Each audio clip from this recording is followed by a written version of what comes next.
ఒక థీమ్ ఉంది ఈ ఫస్ట్ డే మ్యాచెస్ లో in the men's T20 world cup of 2026. Associate nations ఈ మాజీ ఛాంపియన్స్ అండ్ కరెంట్ ఛాంపియన్ ని బెంబేలెత్తిచ్చారు at some point of time. First game లో నెదర్లాండ్స్ చేతులారా గెలవాల్సిన మ్యాచ్ కాస్త ఓడిపోయారు. ఆఖరి 2 ఓవర్స్ లో 29 రన్స్ ఇచ్చేశారు. Pakistan got out of jail. West Indies Scotland game లో స్కాట్లాండ్ కి 5 ఓవర్స్ లో 51 కావాలి, కానీ అదే టైంలో రొమారో షెపర్డ్ వచ్చి హ్యాట్రిక్ ప్లస్ ఇంకొక wicket off the last ball 4 wickets ఒకరు తీసాడు, మ్యాచ్ సీల్ చేశాడు. ఇండియా వర్సెస్ యూఎస్ఏలో India 77 for 6 Suryakumar Yadav catch పట్టుంటే అన్న ఒక డౌట్ అయితే ఖచ్చితంగా రావాలి. ఎందుకు ఇలా జరిగింది? అసోసియేట్ నేషన్స్ ఎలా ఇలా కంపీట్ చేస్తున్నారు? అప్సెట్ ఆల్మోస్ట్ చేశారు. కొన్ని హైలైట్ క్యాచ్లు ఉన్నాయి, కొన్ని గేమ్ చేంజింగ్ మూమెంట్స్ ఉన్నాయి. ఇవన్నీ ఏంటో మాట్లాడుకుందాం. Let's get started. Welcome to some tales. నా పేరు Kaushik and first day of ICC men's T20 world cup 2026 చాలా ఇంట్రెస్టింగ్ మ్యాచెస్ జరిగాయి. మొదటి 2 మ్యాచ్లు నేను లైవ్గా చూస్తూ మాట్లాడుతూ చేశాను. 3వ మ్యాచ్ మీలాగా నేను కూడా ప్రేక్షకుడిగా మారిపోయాను. ఇదే సీక్వెన్స్ కంటిన్యూ అవుతుంది. మనం ఫస్ట్ మ్యాచ్లు చేస్తాం, తర్వాత మ్యాచ్ మనకు బ్రేక్ ఇస్తున్నారు అనమాట.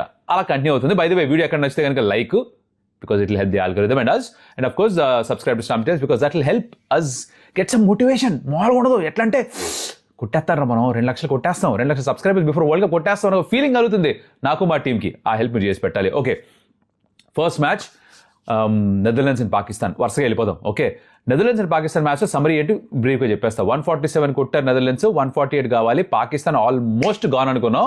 నేనైతే రీల్స్ కూడా షూట్ చేసేసి పెట్టేసుకున్నా. అంటే జిలేబీ తింటూ జిలేబీ చూపిద్దాం అందరికీ సెలబ్రేట్ చేసుకున్నట్టుగా.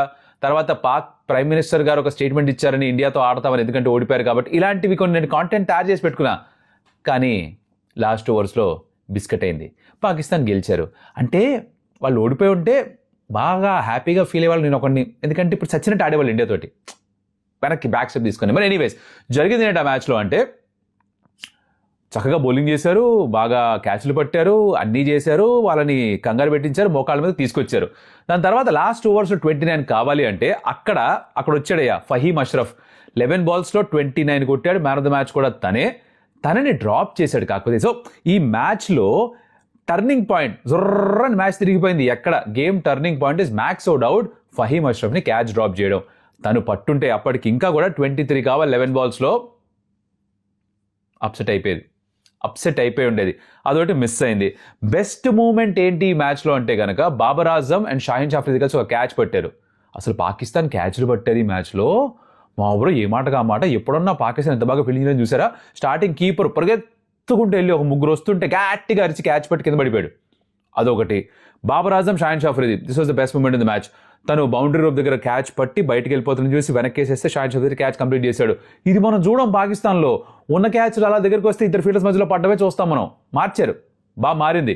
అండ్ ఆఫ్ కోర్స్ ఇదిలా ఉండగా అన్ని క్యాచ్లు బాగా పట్టగా వాళ్ళ ఓపెనింగ్ బ్యాటరు సాయి మయూబ్ అనుకుంటా, నో లుక్ 6 కొడదాం అనుకున్నాడు. నో లుక్ అవుట్ అయిపోయాడు.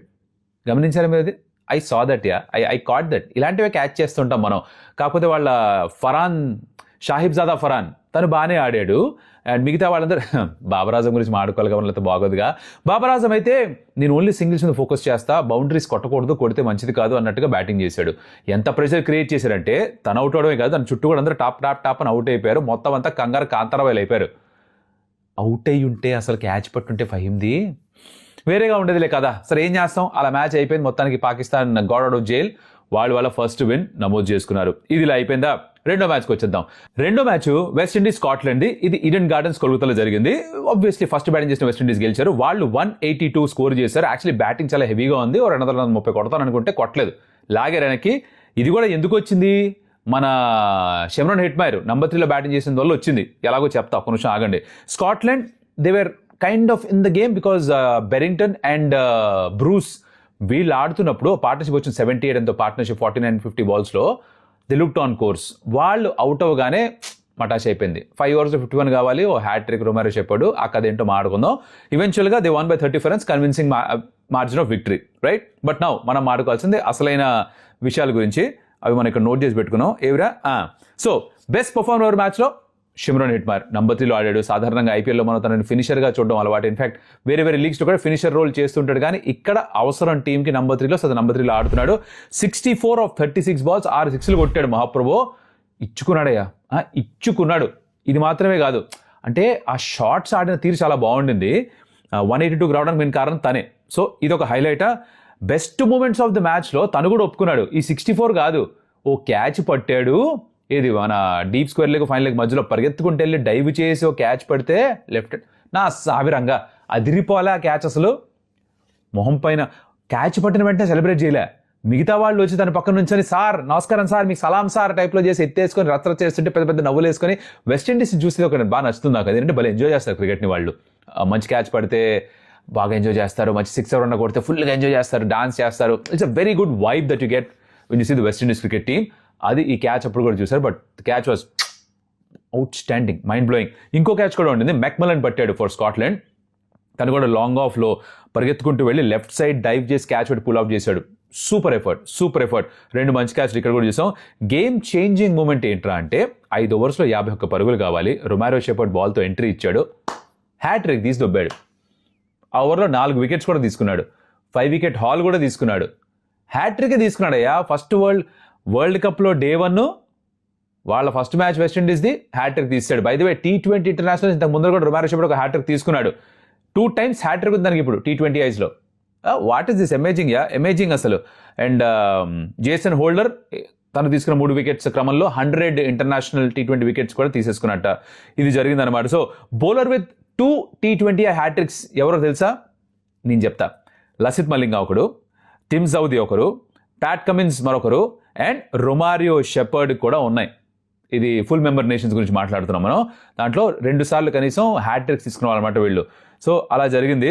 This was brilliant by the way by Romario shepherd. RCB fans అయితే మావడ్రా అని కింద కమెంట్ చేస్తారు కదా, మీరు చేయండి చూద్దాం. మావడ్రా అంటారు.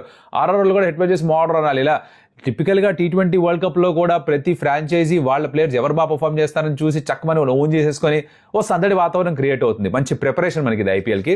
అది కానీ వాళ్ళ మా కమెంట్స్లో మీరు ఓకే. అలా ఈ 2వ మ్యాచ్ ఫినిష్ అయిపోయిందా. నెక్స్ట్ ఇండియా మ్యాచ్కి వచ్చేద్దాం.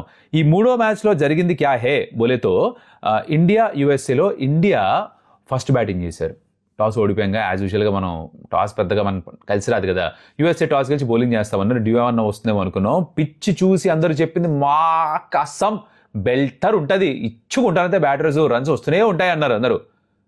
బాల్ పడంగానే బాల్ విచిత్రంగా బిహేవ్ చేస్తుంది. విచ్ ఇస్ వై చాలా సందర్భాల్లో పిచ్ని సరిగ్గా రీడ్ చేయడం అనేది కుదరకపోవచ్చు. బాల్ పడిన తర్వాతే తెలుస్తుంది ఏం జరుగుతుందో. 2 టీమ్స్ ఆడిన తర్వాతే అర్థమవుతుంది ఎంత ఈజీగా ఎంత కష్టంగా ఉందో. Batting was not easier, but USA bowlers ఫెంటాస్టిక్గా బౌలింగ్ చేశారు. మొదటి మ్యాచ్లో నెదర్లాండ్స్, ఈ మ్యాచ్లో USA. I think they are fabulous. Associate nations ఇలా ఆడడం నిజంగానే చాలా ఆనందకరమైన విషయం. ఎందుకంటే క్రికెట్ ఇంకా ఇవాల్వ్ అవుతుంది, వేరే చోట్ల కూడా వెళ్తుంది, వాళ్ళు బాగా ఆడుతారు, వాళ్ళు కంపీట్ చేయగలుగుతున్నారు. ఎందుకు కంపీట్ చేయగలుగుతున్నారంటే the size of the match is smaller. T20లో మీ skill level or skill gap పెద్దగా కనిపించదు. 50 ఓవర్ ఫార్మాట్లో కంబ్యాక్ చేసే ఛాన్స్ ఉంటుంది కదా బ్యాటర్కి బౌలర్కి, అక్కడికి వచ్చి ఎక్స్పోజ్ అవుతారు. టెస్ట్ మ్యాచ్లో 2 innings over period of 5 days ఇంకా ఎక్స్పోజ్ అయిపోతారు. So skill matters more, temperament matters more length పెరిగే కొద్దీ. కానీ ఎప్పుడైతే T20 ఫార్మాట్కి వచ్చేస్తామో, ది షార్టెస్ట్ ఫార్మాట్కి వస్తామో, మీ స్కిల్ గ్యాప్ ఉన్నా కూడా ఒకరో ఇద్దరు ప్లేయర్స్ బాగా ఆడేసరికి, బాగా బ్యాటింగ్ చేసినా బాగా బౌలింగ్ చేసినా సడన్గా గ్యాప్ తగ్గిపోతుంది టీమ్స్ మధ్యన. అది ఇక్కడ మనం చూస్తున్నాం. But USA were fantastic because power ప్లేలో 4 వికెట్స్ తీసుకున్నారు. అసలు జరిగింది ఏంటంటే ఇండియా ఫస్ట్ బ్యాటింగ్ చేస్తూ కష్టపడి 161 స్కోర్ చేశారు. దాంట్లో కూడా సూర్యకుమార్ యాదవ్ సగం రన్స్ కొట్టాడు కాబట్టి వచ్చింది ఆ మాత్రం అన్నా కూడా. అండ్ చేస్ చేస్తూ వాళ్ళు ఒక 29 రన్స్ తక్కువ కొట్టారు. 132కి రిస్ట్రిక్ట్ అయిపోయారు వాళ్ళు. అది ఓవరాల్గా సమరీ. బట్ డీటెయిల్స్లోకి వెళ్ళిపోదాం. జరిగింది ఏంటంటే ఇక్కడ బెస్ట్ పర్ఫార్మర్ ఎవరి మ్యాచ్లో సూర్యకుమార్ యాదవ్. అంటే ఇప్పుడు మనం కొంచెం కాసేపు ఆడుకోవాలి సూర్య గురించి మా బ్రో. ఎందుకంటే సంవత్సరంన్నర కాలం తనని ఎందుకు బ్యాక్ చేశారు, ఎందుకు డ్రాప్ చేయలేదు, రన్స్ కొట్టట్లేదు కదా, 50 కూడా లేదు కదా, ఆడిస్తున్నారు, ఎందుకు పోషిస్తున్నారు అని అడిగిన అందరికీ ఇది ఒక సమాధానం. Not just New Zealand series but world కప్లో కూడా ఇదొక టఫ్ గేమ్గా మారిపోయింది. USA should not have been a tough game, but అయ్యింది because the format is such. వాళ్ళు బాగా ఆడారు, credit to USA for that. But 77 for 6 దగ్గర ఉన్నప్పుడు కూడా సూర్య అక్కడే ఉన్నాడు. ఈ walked in at number 4. But 77 for 6 అక్కడి నుంచి 161 వచ్చిందంటే ఎందుకు, ఎలా? సూర్యకుమార్ యాదవ్ వల్లే వచ్చింది. తను ఫామ్లో ఉంటే ఇలా ఆడతాడు, తను రన్ స్కోర్ చేస్తుంటే ఇలా రన్ స్కోర్ చేస్తాడు. 360 degrees రన్ స్కోర్ చేయగలడు. లెగ్ సైడ్ ఎక్కువ 6లు కొడతాడు, ఆఫ్ సైడ్ ఎక్కువ 4లు కొడతాడు. ఓవర్ కౌస్ కూడా 6 కొట్టగలడు. But behind square, off side అన్ని 4s స్కోర్ చేస్తుంటాడు ఎక్కువ శాతం. కొన్ని షాట్లు కొట్టాడు. ఒకటైతే మా బ్రో స్టెప్ అవుట్ అయ్యి మోకాళ్ళ మీదకి వెళ్ళి ఓ ఒక స్కూప్ ఆడాడు, పడిపోయాడు, పిల్లి మొగ్గేశాడు. ఇంకోటి షార్ట్ కొట్టి పిల్లి మొగ్గేశాడు 6. ఇంకొకటి out side the off stump నుంచి ఒకటి లాగాడు 4. ఇంకొకటి ఒక హెలికాప్టర్ టైప్ కొట్టాడు అవుట్ సైడ్ ఆఫ్ స్టంప్ నుంచి 6. చెప్తుంటే గూస్ బంప్స్ నాకు. అరే అంటే ఈ మనిషి ఇలా ఆడతాడని తెలుసు, కానీ ఇలా చూసి చాలా కాలం అయిపోయింది కదా. ఫుల్ ఫ్లోలో సూర్యాని చూసి చాలా హ్యాపీగా ఫీల్ అయ్యాను నేను. తను ఇలా గతంలో కూడా ఆడి చూపించాడు కాబట్టే వరల్డ్స్ నంబర్ 1 T20 బ్యాటర్గా ఒక 2 సంవత్సరాలు ఉన్నాడు కాబట్టే తనకు ఆ లాంగ్ రన్ ఇచ్చారు. సంవత్సరం పాటు రన్ స్కోర్ చేయకపోయినా కూడా తను కాస్త ఇప్పుడు ఎట్లా అంటే బ్యాంకులో డిపాజిట్ చేసుకుంటూ ఉంటాం కదా, తన ఇంట్రెస్ట్ వస్తూ ఉంటుంది. ఆ డిపాజిట్ రన్స్ పరంగా చేసి పెట్టుకున్నాడు అనమాట. Interest was the number of chances was getting. This is the best example I can tell you of. Sanju Samson కేసులో ఎందుకు ఇలా జరగలేదని అడుగుతున్నారు కొంతమంది కమెంట్లో. ఇన్స్టాగ్రామ్లో పెట్టిన రీల్కి అడిగారు. దానికి ఏంటి ఒక లాజికల్ ఎక్స్ప్లెనేషన్ అంటే, సంజు సూర్య అంత కన్సిస్టెంట్ కాదు, అన్ని రన్స్ బ్యాంక్లో వేసుకోలేదు, అంత ఇంట్రెస్ట్ రావట్లేదు, ఆ ఇన్కన్సిస్టెన్సీ ఎక్కువ ఉంది కాబట్టి కూడా 5 మ్యాచ్లు అవకాశాలు ఇచ్చిన తర్వాత రన్స్ రాకపోయేసరికి తనని డ్రాప్ చేసేసారనమాట. ఒకవేళ తను కూడా సూర్యలాగా బోల్డ్ రన్స్ ఒక పీరియడ్ ఆఫ్ 1-2 years స్కోర్ చేస్తుంటే, సెంచరీలు గట్రాల స్కోర్ చేస్తుంటే కన్సిస్టెంట్గా, మీరు అల్మాయిలు ఆర్గ్యూ చేయొచ్చు, అంత కన్సిస్టెంట్గా అవకాశాలు కూడా రావాలి కదా అని, which is a fair point. But again runs అని లేవు. అండ్ ప్రపంచం క్రికెట్ అందరికీ ఫేర్గా ఉండదు. It won't be level. లైఫ్లో కూడా అన్ని ఈక్వల్ ఆపర్చునిటీస్ రావు కదా, అలాగే ఇక్కడ కూడా. But anyway let's focus on Suryakumar Yadav. Sanju will get his chance hopefully some point of time. But Surya ఫెంటాస్టిక్గా ఆడాడు. 84 స్కోర్ చేశాడు, 10 4లు 4 6లు. ఆడిన షాట్స్ వెరీ ఎక్స్ట్రాడినరీ. తను ఆడాడు కాబట్టే 161 దాకా వెళ్ళారు. అందుకే కొంచెం ధైర్యం వచ్చింది ఇండియన్ టీం మొత్తానికి, ఇండియన్ ప్లేయర్స్ అందరికీ కూడా. Because you didn't have Bumrah, తనకి వైరల్ ఫీవర్, తను ఆడలేదు. హర్షిత్ రాణా స్థానంలో స్క్వాడ్లోకి వచ్చిన సిరాజ్ డైరెక్ట్గా ఎంట్రీ ఇచ్చారు డిఎస్పీ గారు. తను కొన్ని వికెట్స్ తీసుకున్నారు, మంచి బౌలింగ్ చేశారు తను. వరుణ్ చక్రవర్తి బాబు బౌలింగ్ చేశాడు, తర్వాత హర్షదీప్ బాబు బౌలింగ్ చేశాడు. హార్దిక్ కొంచెం ఎక్స్పెన్సివ్ మిగతా వాళ్ళతో పోలిస్తే, బట్ పర్లేదు తను కూడా బాగానే వేశాడు. ఓవరాల్గా ఒక 20 runs తక్కువకి వాళ్ళని డిస్ట్రిక్ట్ చేసి మ్యాచ్ అయితే గెలిచారు. నా యూఎస్ఏ బాగా ఆడలేదా, బాగానే ఆడారు, బట్ ఎక్స్పీరియన్స్ కాస్త తక్కువగా. ఇలాంటి సిచ్యువేషన్స్లో ఎలా ఏ బౌలర్ని టార్గెట్ చేయాలి, బౌండరీస్ కోసం ఎలా చూడాలి, ఎలా నావిగేట్ చేయాలి రన్ చేసి, అది కొంచెం తక్కువ అనుభవం వాళ్ళకి. With the experience number of matches they played నేర్చుకుంటారు. బట్ ఇండియా ఆ ఎక్స్పీరియన్స్ అంతా చూపించి దీని నుంచి వీళ్ళు కూడా kind of God of jail. Because 77 for 6 తర్వాత సూర్యకుమార్ యాదవ్ క్యాచ్ పట్టుంటే 120 125 ప్యాక్ అయిపోతే పరిస్థితి వేరేగా ఉండేది. యూఎస్ఏ పాకిస్తాన్ని కొట్టినట్టుగా యూఎస్ఏ ఇండియాని కొట్టుండేది. పాకిస్తాన్ ఓడిపోతుందని సంకలు కుదుకుంటే ఇక్కడ ఆల్మోస్ట్ ఇండియా ఓడిపోయినంత పని అయింది. గజ్జ గజ్జ గజ్జ వణుకుంటారు అందరూ కూడా, ఫ్యాక్ట్ అది. బట్ బాడాడు సూర్య, గెలిపించాడు. This was very good. So best moment ఈ మ్యాచ్లో ఏంటంటే లాస్ట్ ఓవర్లో సూర్య 19th ఓవర్లో సూర్య 21 overs కొట్టాడు ఒక ఓవర్లో. ఇండియా ఈవెన్చువల్గా 29 runsతో గెలిచారు. లాస్ట్ ఓవర్లోనే 21 runs కొట్టాడు. ఇండియా ఈవెన్చువల్గా 29 runsతో గెలిచింది. సౌరభ్ నేత్రవల్కర్ని ఓ ఆట ఆడుకున్నాడు. ఇలా ర్యాపప్ చేశారనమాట. సో బేసిక్గా కంగారైతే పెట్టారు, జలకైతే ఇచ్చారు. అసోసియేట్ నేషన్స్ ఫుల్ మెంబర్ నేషన్స్కి former champions and current defending champion కూడా జలకి ఇచ్చారు. ఇది జరిగింది. నౌ ఇది అయిపోయిన తర్వాత Day 2లో 3 మ్యాచ్లు ఉన్నాయి. మళ్ళీ 3 మ్యాచ్ల గురించి చెప్పను, కానీ ఒక మ్యాచ్ గురించి మాట్లాడతాను. అది first match in the day. I think మీరు అందరూ కూడా టైం తీసుకుని మ్యాచ్ చూడాలి, ఎందుకంటే ఇదొకటి చెన్నైలో, రైట్? అంటే కొంచెం టర్నింగ్ కండిషన్స్ ఉంటాయి. ఎందుకు చెన్నైలో అని ముందుగానే చెప్తున్నాను అంటే, match is between Afghanistan and New Zealand. పొద్దున మ్యాచ్, డ్యూ అన్న ఫ్యాక్టర్ ఉండదు, హ్యూమిడిటీ చాలా ఎక్కువగా ఉంటుంది. ఈ ఎండ వేడి హ్యూమిడిటీ ఆఫ్ఘనిస్తాన్కి బాగా అలవాటు, న్యూజిలాండ్కి కొంచెం తక్కువ అలవాటు. న్యూజిలాండ్ ఇండియాలో ఒక 5 మ్యాచ్లు ఆడి ఉన్నా కూడా, దాని ముందర 3 ODIలు ఆడున్నా కూడా, ఎంత కాదన్నా ఈ టర్నింగ్ ట్రాక్స్, హ్యూమిడిటీ అన్న ఈ కాంబినేషన్ ఏదైతే కషాయం ఏదైతే ఉందో అది కొంచెం గొంతు దిగకపోవచ్చు. అండ్ 2024లో మీకు గుర్తుంటే కనుక ఆఫ్ఘనిస్తాన్ న్యూజిలాండ్ని ఓడించారు.